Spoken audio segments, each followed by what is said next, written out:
Dans une note publiée ce mardi 21 novembre 2023, le ministère de la Jeunesse a annoncé le report de la 26e édition de la Fête nationale de la jeunesse, prévue du 22 au 25 novembre à Pala, chef-lieu de la province du Mayo-Kébi-Ouest.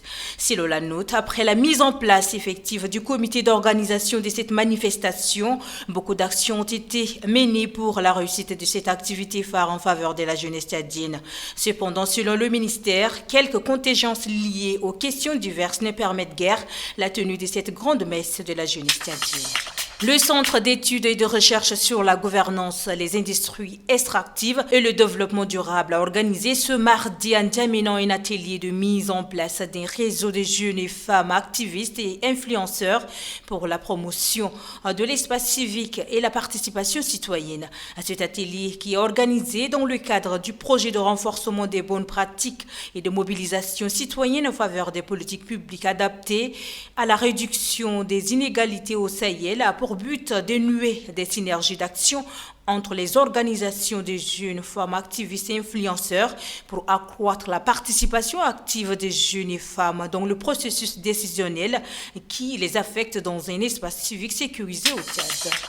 Le ministère de la Prospective économique et des partenariats internationaux, en collaboration avec la coordination des affaires humanitaires des Nations Unies, a lancé ce mardi 21 novembre 2023 en N'Djamena un atelier national de la planification annuelle de la réponse humanitaire 2024.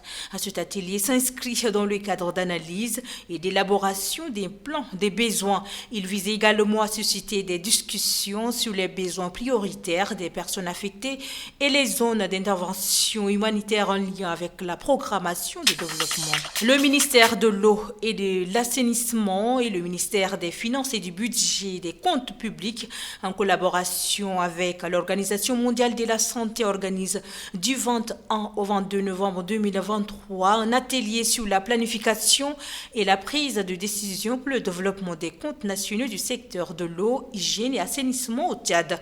Le coup d'envoi des travaux est donné ce 21 novembre 2023 par le secrétaire général adjoint du ministère de l'eau et de l'assainissement, Saleh Hagar.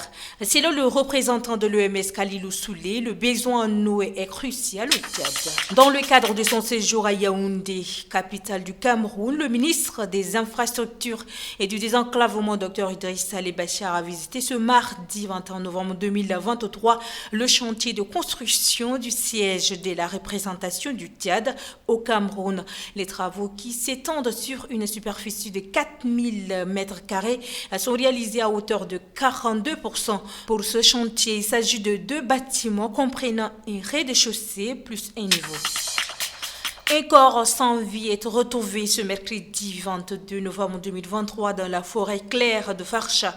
Complètement décapité, sans tête, sans bras, sans jambes, le morceau restant du corps a été jeté dans cette forêt.